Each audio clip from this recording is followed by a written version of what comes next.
দেখুন, তৃণমূলের এটা রেসিপি, এই করে একদিন দোকান চলেছে। অন্যের কাছ থেকে ছিনিয়ে নিয়ে এসে শহীদ দিবস পালন করে পুরো রাজনীতি হয়েছে। শহীদরা না মর্যাদা পেয়েছে, না শহীদের পরিবার তার কোনো সুবিধা পেয়েছে। শহীদদের প্রতি যে ঘোষণা করা হয়েছিল ক্ষতিপূরণ কোর্টের থেকে, সেটাও লুট হয়ে গেছে। তো সেজন্য যারা শহীদদের নিয়ে এরকম ছিনিমিনি খেলেছে, তাদের আর শহীদ দিবস পালন করার অধিকার নেই। শহীদদের প্রতি সম্মান সবাই দেখাতে পারে।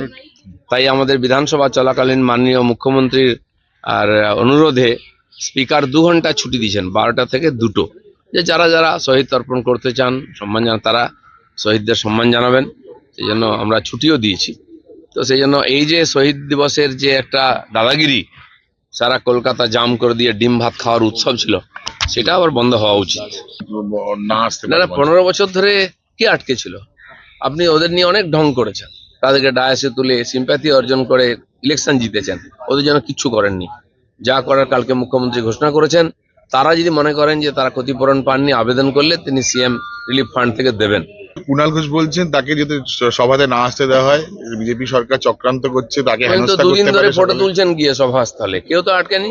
একটা ডিমও কেউ মারেনি, সেটা ওনার পাওনা আছে। এখনো ডিম খাননি উনি। ফালতু গল্প বন্ধ করুন, লোকজন থাকলে আনুন। কেউ আসবে না, বলুন যে কাউকে আসতে দেওয়া হলো না। কে কাকে আটকেছে? অন্তপক্ষে 50 বছর পরে সাধারণ মানুষ বুক ফুলিয়ে রাস্তায় হাঁটছে, অধিকারের কথা বলতে পারছে, নিজের মতো ঘুরছে। আপনারাও ঘুরে বেড়াচ্ছেন। তা আপনাদের সঙ্গে লোক না থাকে, আমরা কি লোক পাঠিয়ে দেবো?